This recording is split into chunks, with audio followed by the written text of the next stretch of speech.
is an introduction to Chords for a Lifetime, which really has a lot of good review exercises for established pianists, and chords that you really need to know and be able to speak. So here's the beginning. This is showing the progressions and voicings that are going to be happening, table of contents. And then I really like to start here on this Get Ready for Hymns, because we learn the progressions, but we typically don't learn to get all of the chords. Now here on my 5/7, I'm getting more voicings than you usually get.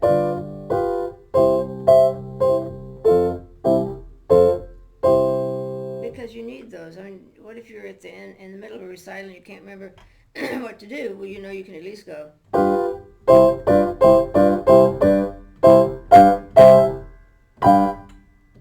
can play 5/1. Now, the next exercise is a little simpler. It's the same idea, but the dominant is not in there. It's just the triads.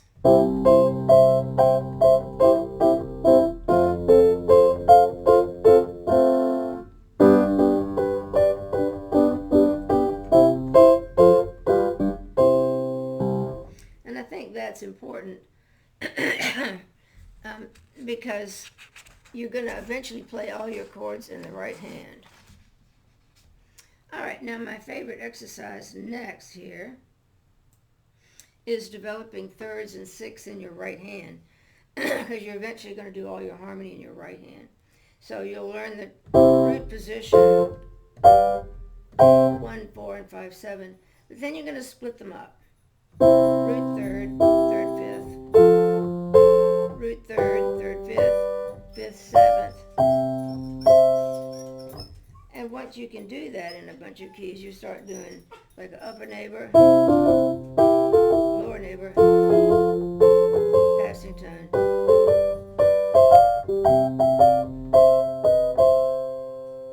All right, and then we're going to go on and get the sixth. So you just turn that upside down.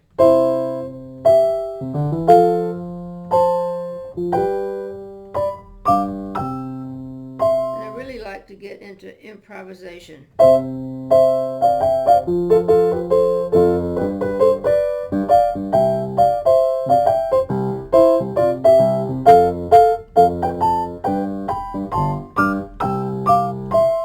getting that in your hand so you can use them for improvisation and arranging.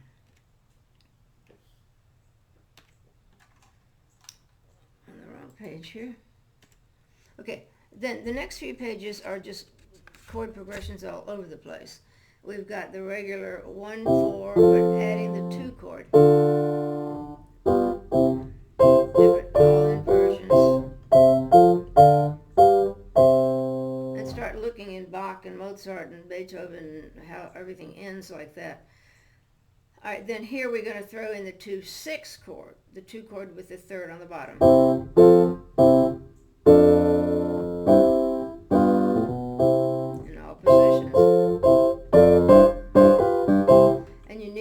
For hymns, patriotic songs, some folk songs, and they're in all the classical. So then we expand to add the 6th chord. 6, 4, 2, 6, 1, 6, 4, 5, 7, 1, and all those positions. Then this exercise is just really great. 5, 7, 1 in a bunch of different positions. So when you get lost in your recital, you can suddenly go 5, 1, 5, 1, 5, 1, 5, 1. Then on the bottom, we're using an exercise for getting secondary dominance on the 2 chord, which takes you to 5, 1. Then on the next page, we're going to add the 6th chord. Oops. Now where do all of these come in, these borrowed dominants, and once you know them, like C, A7, D7, G7, C. You'd find that in 5/2, A7, no wrong, E7, so I'm throw it in there, A7, D7,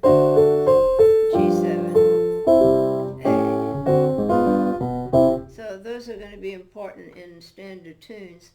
Then here's an exercise just showing you the diatonic triads, and then talking about what you can use for borrowed dominants. So if you make a dominant out of your 2 chord, it takes you to 5. Make it a dominant out of 1, takes you to 4. So you might go like,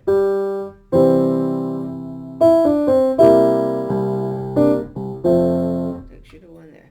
Or if you make a dominant out of 3, takes you to 6. A dominant out of 6 takes you to 2. And a dominant out of 7 takes you to 3. And when you start picking tunes out by ear and you can't tell what chord it's supposed to be, it's going to be one of those. So, like, let's see. All of a sudden it goes to G7. And that's the only one in there. Now, on the bottom here, I have the Paco bell.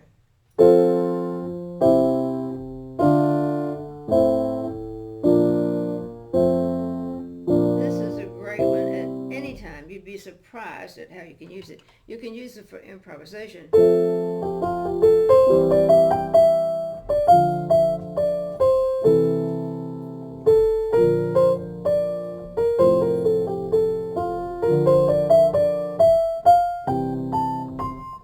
And you can put it places you wouldn't think about it.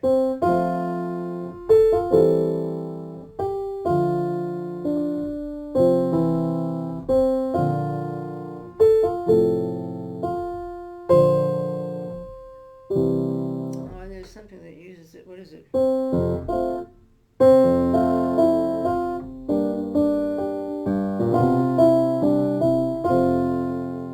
Somewhere it goes. Ba, ba, ba. Can't remember. But anyway, that you can use it all over the place. It's really great fun. Don't need the blues in this book particularly. All right, then we have 2-hand vamp. So everyone should be able to take any tune and play a. So if you're playing for something fast, where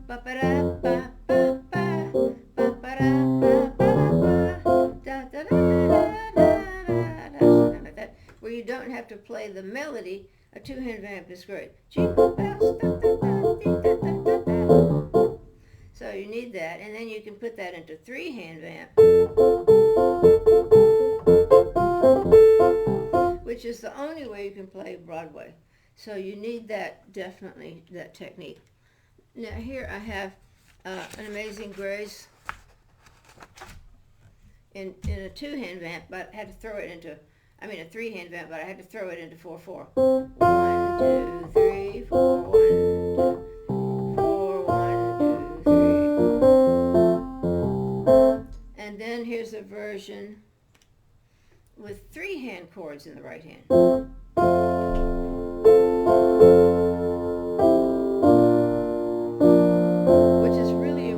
Because you are eventually going to get all the chords in your right hand. Look at the Chopin Prelude. 1, 4, 5, 1. Then he does it in A flat.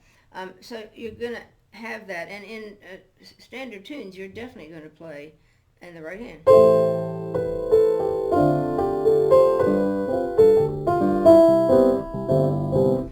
So you need that 3-hand vamp and those triads in the right hand. This is just a kind of a little Satie version of Amazing Grace. And the next page is actually an explanation of the 2/6, 1/6/4 and how to build it. All right, and then we're going to show how you can move away from just the basic chords and add some of the secondary triads. Here's Good Night Ladies. Now the second chord, 1, 4, 1, 5, 1. I'm going to take that second line and add a 1/6/4. 1/6/4. It already sounds a little stronger. I'm going to now add a 2/6. 2/6, 1/6/4, and add the 7th to the 5 chord. Now I'm going to go to the secondary triad, the 6th chord. Then the 2/6.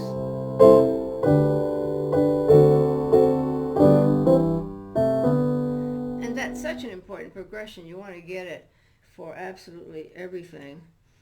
Here's a 2, 6, 1, 6, 4, 5, 7, 1, and so many pieces, well, classical pieces, everything, use that progression.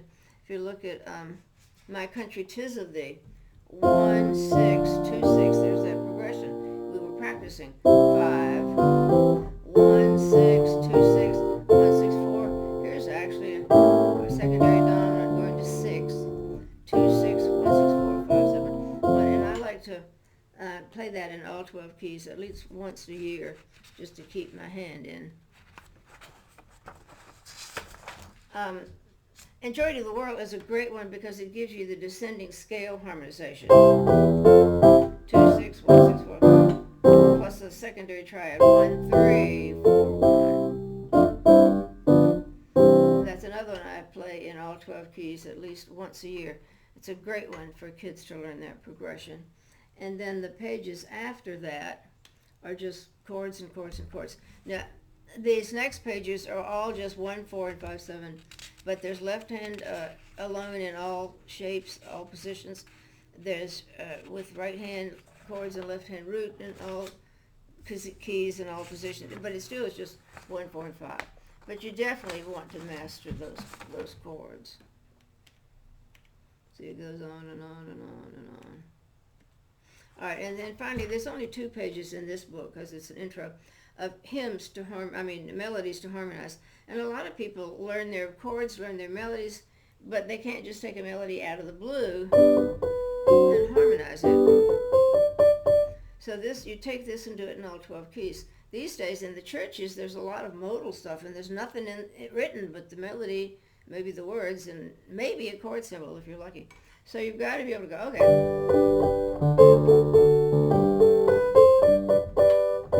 So that's why we want to get that in all 12 keys, seeing how the hand position stays the same. Then the last page is the 4 chord where you get different positions. So there you're stretching out to a pentatonic scale. No. Then it goes on to a 4 chord. And so that starts getting your hand to know the 2nd degree of the scale. So that you do that in all 12 keys, and you're going to start getting more and more familiar with the key all the way up the scale. And this goes on down to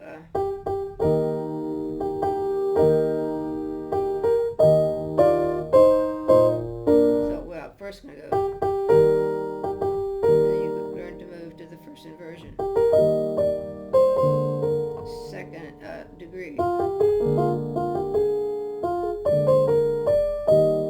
Reach up for root position 4, root position 5, etc. So you learn to move your hand around, and then you would be going.